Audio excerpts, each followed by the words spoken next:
अब एक बात ये है कि 20-22 ओवर हमने बैटिंग की है, ठीक है, और मुश्किल से हमने 12 ओवर हमने फील्डिंग की है। अब बंदे ने क्या ही थकना इसमें, मैच तो जल्दी खत्म हो गया। अब हम आ रहे हैं रोते हुए, डिसहार्ट, गालियां पड़ रही है, अब हम ऊपर भी जा रहे हैं, गालियां पड़ रही हैं, हम ऊपर आके बैठे हैं। बात तो मैं सीरियस कह रहा था कि उस वक्त एक पिन ड्रॉप साइलेंस था कोई 5-10 मिनट के लिए। अब उसमें एक बड़ी फनी स्टोरी हुई। इधर मैं बैठा हुआ हूँ, बाबर मेरे साथ बैठा है, और इधर ना सैफी भाई बैठे हुए हैं।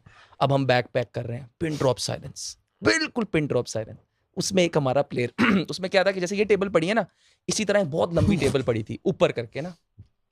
उसमें एक प्लेयर आता है, उसके ऊपर बैठता है, अपना प्रोटीन शेक का डब्बा निकालता है। अब पिन ड्रॉप साइलेंस से पूरे ड्रेसिंग रूम में उसका ना डब्बा खुलता है तो सारे यूं देखते हैं। ठीक है, और फिर उसके बाद वो अपना कप रखता है, फिर एक स्पून टक की आवाज आ रही है, फिर दूसरा स्पून टक की आवाज आ रही है, फिर तीसरा स्पून। मैं कहा ये कौन सा मैच खेल रहा था, 10 ओवर में तो हमने पूरे किए, इसने 2 ओवर किए, इसे प्रोटीन शेक की जरूरत पड़ गई।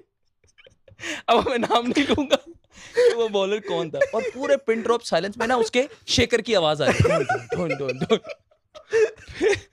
वो इतना कोई एम्बैरेसिंग मोमेंट था कि यार मैं दिल में सोच रहा हूँ इस लड़के ने 2 ओवर किए हैं, इसके 2 ओवर में इसकी कौन सा ऐसे इसको कार्ब्स की जरूरत पड़ गई कि इसने 3 स्कूप डाल लिए प्रोटीन शेक के। तो ये एक